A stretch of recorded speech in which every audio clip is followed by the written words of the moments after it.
Thanks for bringing me on board, Commander. I knew working with a Spectre would be better than life at CSEC. Have you worked with a Spectre before? Well, no, but I know what they're like. Spectres make their own rules. You're free to handle things your way. At CSEC, you're buried by rules. The damn bureaucrats are always on your back.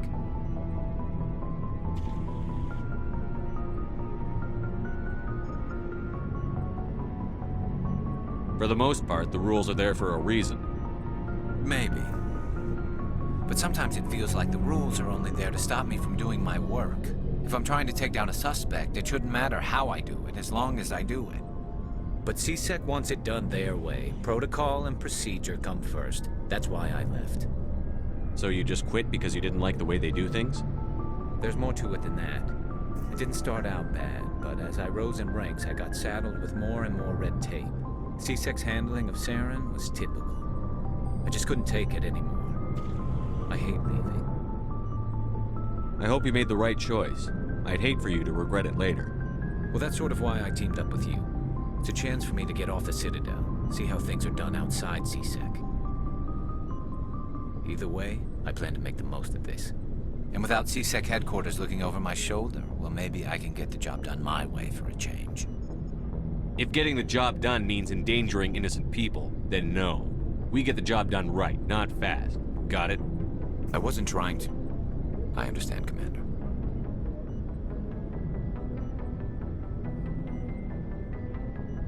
Commander, good to see you. Nice ship you've got, Shepard. What can I do for you? What's your story, Rex? There's no story. Go ask the Quarian if you want stories.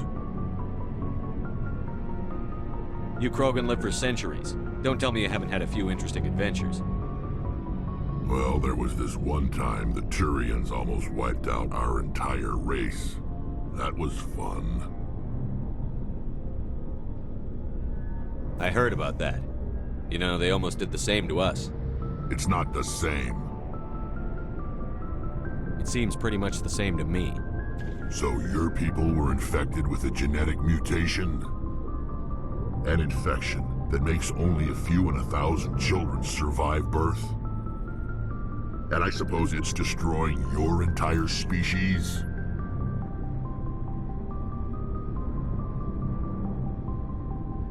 I suppose it isn't all the same. I don't expect you to understand, but don't compare humanity's fate with the Krogan.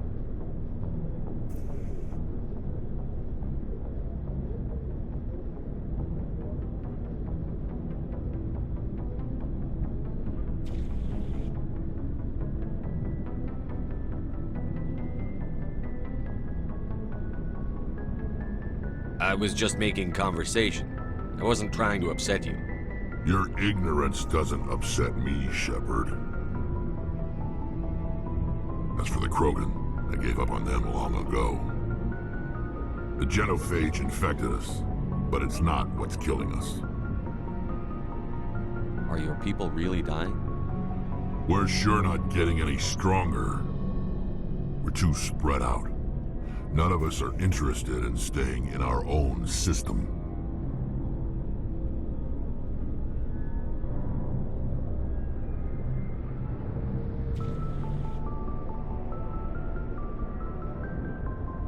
Lots of species have left their homes and prospered. But they go to colonize new worlds. We're not settlers. We're warriors. We want to fight. So we leave. Hire ourselves out. And most of us never go back.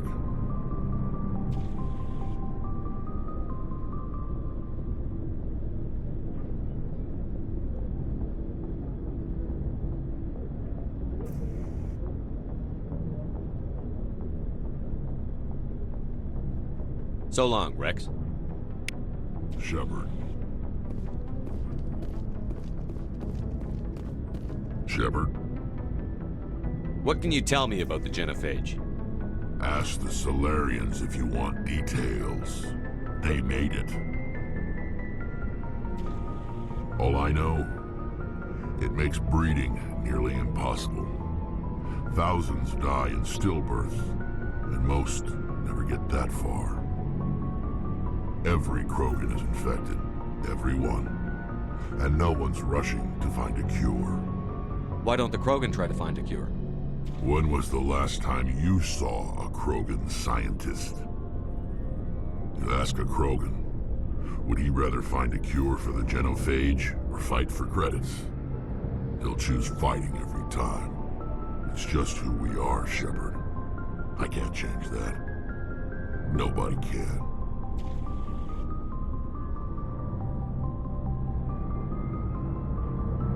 So long, Rex. Shepard.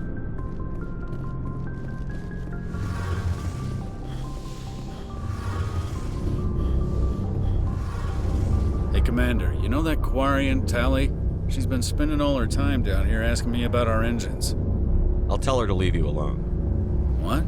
No, she's amazing. I wish my guys were half as smart as she is. Give her a month on board and she'll know more about our engines than I do. She's got a real knack for technology, that one. I can see why you wanted her to come along. I figured she'd be a real asset to the team. You got an eye for talent, Commander, but I'm guessing that's not why you came down here. Carry on, Adams. Aye, aye, Commander.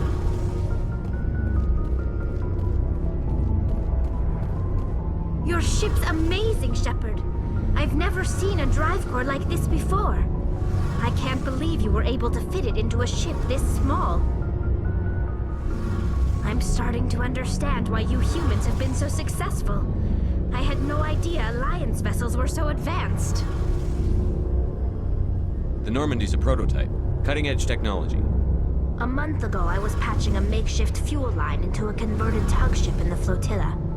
Now, I'm sitting on board one of the most advanced vessels in Citadel space. I have to thank you again for bringing me along. Traveling on a vessel like this is a dream come true for me.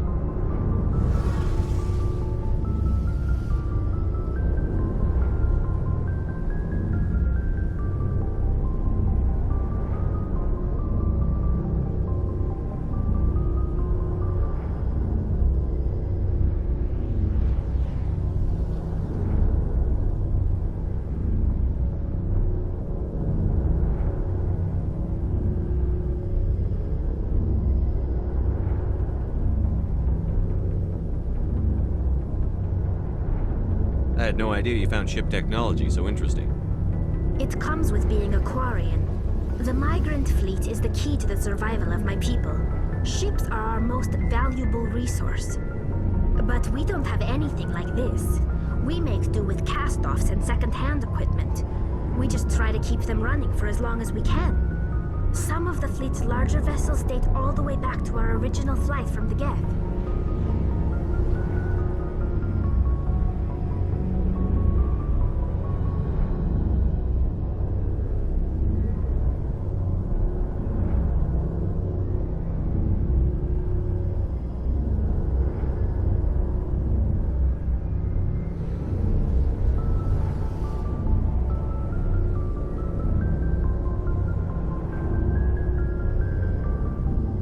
I can't believe your fleet's still using ships that are 3 centuries old. They're constantly being repaired, modified, and refitted. They aren't pretty, but they work. Mostly. We've tried to make ourselves as independent as possible on the flotilla. Grow our own food, mine, and process our own fuel. But some things we just can't make on our own.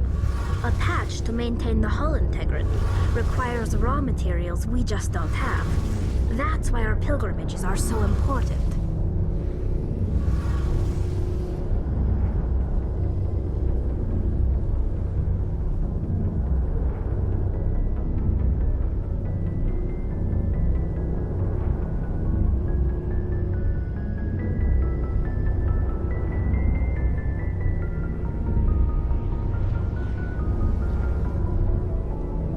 Tell me about your people.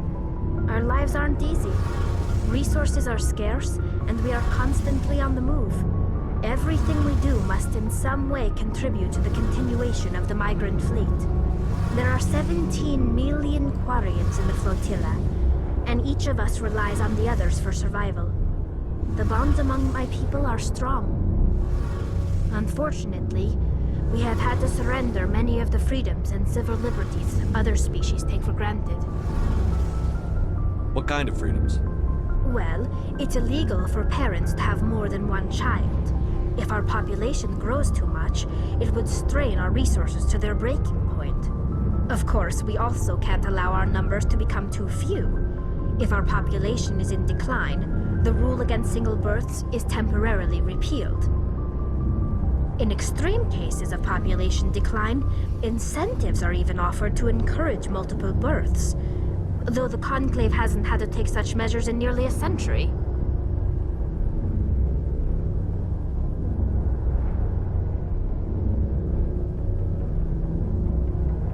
That's your government. The Conclave is our civilian branch of government. Each ship can elect a representative to serve on the Conclave and make decisions that affect the fleet as a whole. On matters that affect an individual ship, however, the captain has the final say. It's a tradition that dates back to the early days, when the fleet was governed by martial law. Fortunately, most captains nowadays are smart enough to have an elected council from their crew to give them advice and guidance. So the ultimate power rests with elected officials. In practice, the Conclave and the respective council for each ship tend to set the rules that govern our daily lives. But in theory, we are still under military jurisdiction. The 5 top-ranking military officials in the fleet serve on the Admiralty Board. These 5 have the power to overrule any decision by the Conclave in case of emergency. To do so requires unanimous agreement among the Admiralty, and they can only do this once. After that, the entire board must resign their posts. It's a safeguard that served us well. In nearly 3 centuries, the Admiralty Board has only overruled the Conclave 4 times.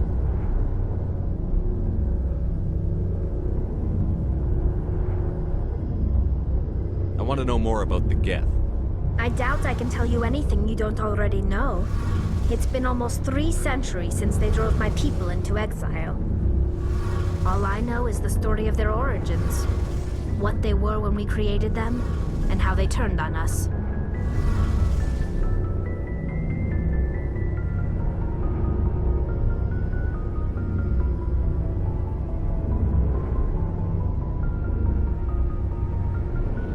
Interesting. The Geth were originally created to serve as an automated manual labor force. Initially, their intelligence was as limited as any VI. Over time, we made small modifications to their programming to allow them to perform more varied and complex tasks, bringing them closer and closer to true AI status.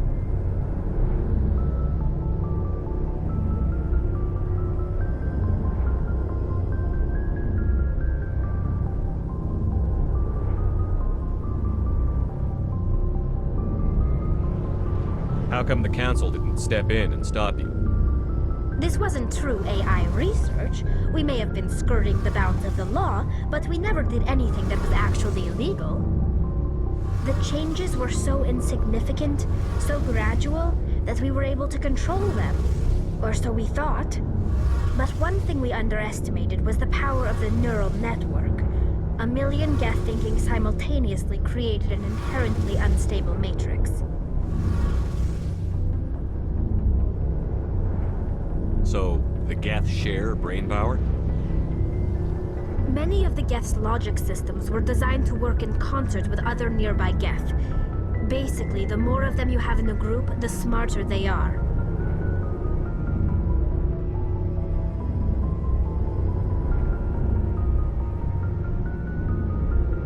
So there's some sort of group consciousness? No, nothing like that. They cannot share sensory data or information. Their programming cannot handle that much simultaneous input. Each Geth maintains an individual awareness and identity. The neural network only operates on a process-based level. It's basically the synthetic equivalent of a subconscious. But when they're in close proximity, they can coordinate low-level functional processes, freeing up more capacity for original or independent thought.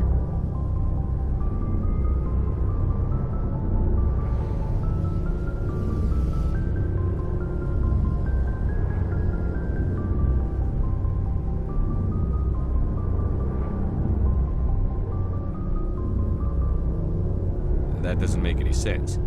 I'm probably oversimplifying. The Geth are incredibly advanced and complex creations.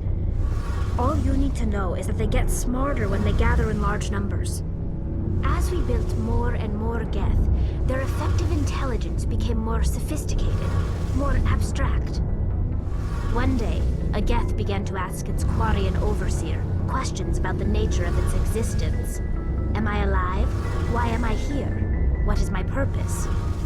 As you can imagine, this caused a near panic among my people.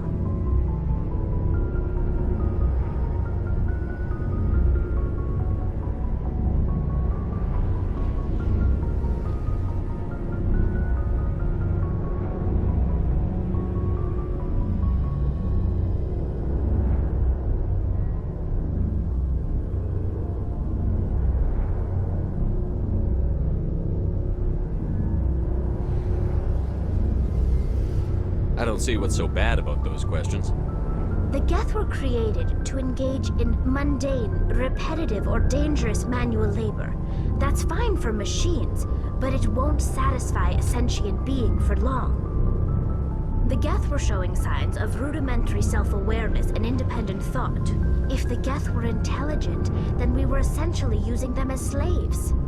It was inevitable the newly sentient Geth would rebel against their situation. We knew they would rise up against us, so we acted first. A general order went out across all Quarian-controlled systems to permanently deactivate all Geth. The Geth responded to this order violently.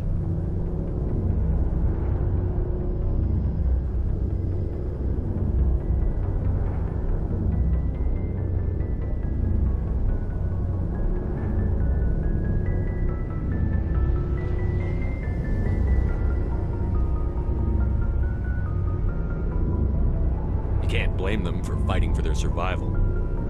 We had no other choice. The Geth were already on the verge of revolution. By acting quickly, we had a chance to end the war before it began. The hope was that most of the Geth would still be little more than machines, incapable of organized resistance. But they had progressed much further than anyone anticipated. The war was long and bloody. Millions upon millions of Quarians died at their hands. In the end, we were forced to flee our own homeworld. We feared the Geth would pursue us, but they never came beyond the Veil. Now we drift through space, exile, searching for a way to reclaim what was once ours.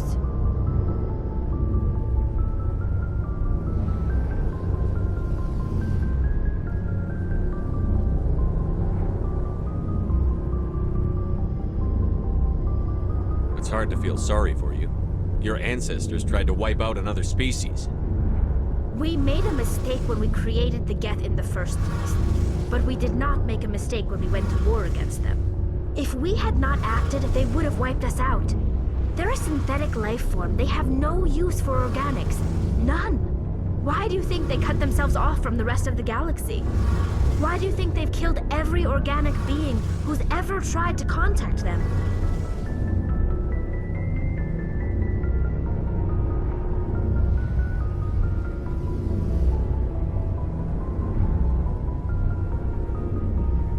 They didn't kill Saren. What does that tell you? The Geth are not innocent victims in all this.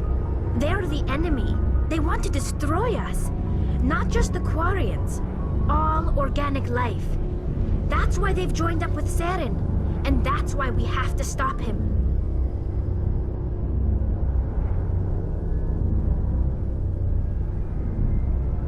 I want to know more about the pilgrimage. When my people reach maturity, we leave our birth ships and seek acceptance with a new crew. It's necessary to maintain genetic diversity among the fleet. But no ship wants to accept someone who will be a burden on them. So, to prove our worth, we embark on a pilgrimage. We set out alone, leaving the flotilla and our families behind us. We only return once we have found something of value we can bring back to the fleet. This is presented as a gift to the captain of the respective ship we wish to join. If the gift is accepted, we are welcomed into the crew. Can a captain choose to reject the gift? That doesn't happen often. Most captains are eager to increase the size of their crew. it increases their own standing in our society. Even when a gift is not particularly valuable, the captain usually accepts it out of a sense of tradition. However, there is a stigma to presenting a substandard gift. It's not the best way to make a good impression on a new community. Most pilgrims don't return until they find something worthwhile. I can't believe they just send you off alone. It's not like they just cast us out. Before we leave, we are given lessons in how to survive outside the flotilla, and given gifts to help us on our journey. We also receive implants to fight off sickness and disease. Generations of living in an isolated and highly controlled environment have left our immune systems weaker than most. By the time we leave the fleet, we are well equipped for the pilgrimage. This is a rite of passage for all Quarians. If it were dangerous, our numbers would suffer. Virtually every pilgrimage ends with a triumphant return and the ritual presentation of the gift to one of the fleet's captains.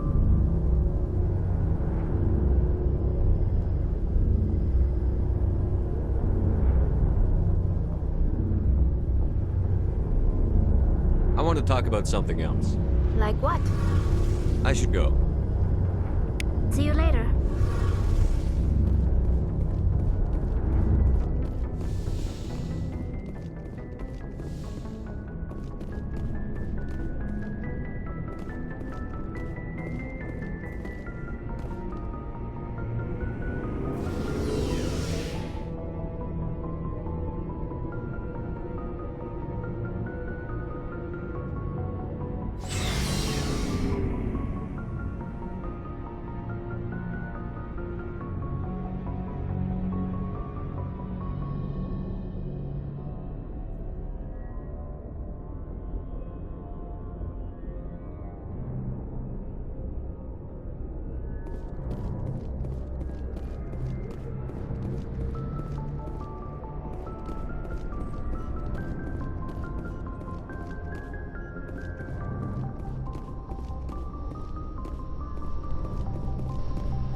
Commander, something you need? I like to know my crew. Mind if I ask you a few questions? I can see where this is going. You did a background check on me, didn't you? Well, I'll tell you the same thing I told the captain. You want me as your pilot. I'm not good. I'm not even great. I am the best damn helmsman in the Alliance fleet. Top of my class in flight school, I earned that. All those commendations in my file, I earned every single one. Those weren't given to me as charity for my disease. I'm sorry, Joker. I didn't even know you were sick. You mean you didn't know? Oh, crap. Okay, I've got Vrolik syndrome, brittle bone disease. The bones in my legs never develop properly. They're basically hollow, too much force and they'll shatter. Even with crutches and my leg braces, it's hard to get around. One wrong step and crack! It's very dramatic, but I've learned to manage my condition, Commander. Put the Normandy in my hands and I'll make her dance for you. Just don't ask me to get up and dance unless, you like the sound of snapping shin bone. Why does everyone call you Joker? It's a lot shorter than saying Alliance Flight Lieutenant Jeff Moreau. Plus, I love to make little children laugh. You're dodging the question. Look, I didn't pick the name. One of the instructors in flight school used to bug me about never smiling. She started calling me Joker, and it stuck. Why didn't you ever smile? Hey, I worked my ass off in flight school, Commander. The world's not gonna hand you anything if you go around grinning like an idiot. By the end of the year, I was the best pilot in the academy, even better than the instructors, and everybody knew it. They'd all got their asses kicked by the sickly kid with the creaky little legs. One guess who was smiling at graduation? I need to know more about this Vrolik syndrome if I'm putting my ship in your hands. Yeah, of course you do. It's an extremely rare condition. Nobody knows exactly what causes it. Genetic, maybe. It's treatable, but there's no cure. They classify my case as moderate to severe. I was born with over a dozen fractures, hip, thighs, ankles. My bones were already breaking in the womb. 100 years ago, I wouldn't have survived past my first year. Lucky for me, modern medical science has turned me into a productive member of society. You're not gonna break a bone trying to fly the ship, are you? I don't fly with my feet, Commander, so I'm fine as long as I'm in this chair. I gotta be real careful when I get up to take a piss, though. I can do my job as well as anyone on the ship. Better, actually. So don't worry about it. I have to go. All right, see ya. Commander, something you need?